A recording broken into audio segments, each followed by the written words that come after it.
Ça tente tout de savoir la chose qui m'énerve le plus, l'erreur numéro 1 que je vois le plus souvent dans les infolettes des gens que je reçois.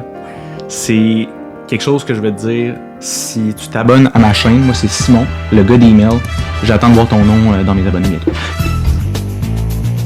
Ensuite, donc l'erreur numéro 1 que je vois le plus dans les infolettes, c'est que les gens, ils cachent leur lien de désabonnement en bas, ils le mettent en tout mini, ils espèrent que les gens le voient pas, ils l'écrivent en petit, en gris, minuscule. C'est tellement une énorme erreur. Je vous pardonne, je comprends. Là. Le principe, peut-être que si les gens ne voient pas ton lien de désabonnement, ils vont pas se désabonner. La réalité, c'est que si les gens veulent pas recevoir tes infolettes, ils vont quand même cliquer sur spam au pire. Fait que c'est le pire des scénarios va arriver parce que tu n'as pas voulu mettre en évidence ton lien de désabonnement.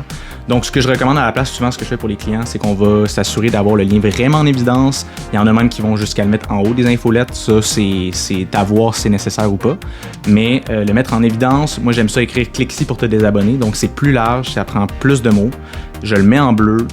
Puis une autre chose, c'est que c'est important que quand les gens cliquent là-dessus, ils n'arrivent pas sur un formulaire qui leur demande de décocher les communications, les types d'infolettes qu'ils veulent recevoir. Honnêtement, ma règle personnelle, moi, c'est que ça prend plus que 10 secondes. Trouver le lien, cliquer, puis se désabonner, puis à recevoir la confirmation, c'est beaucoup trop long. Fait que l'important, c'est de mettre ça en évidence et que ce soit super simple de se désabonner, puis en passant, de s'assurer que ça fonctionne, le lien, parce que ça, c'est majeur. Il y en a que c'est pas mal intentionné, mais leur lien ne fonctionne pas. D'ailleurs, j'ai fait ça pour un logiciel la semaine passée, je leur ai carrément, pour leur faire une fleur, je leur ai carrément écrit « Votre lien ne fonctionne pas », je me suis désabonné 5 fois, puis ça fait 8 courriels que je reçois quand même, fait que je voulais vous le dire, parce que clairement, vous le savez pas, puis ça les met dans marde de pas ça.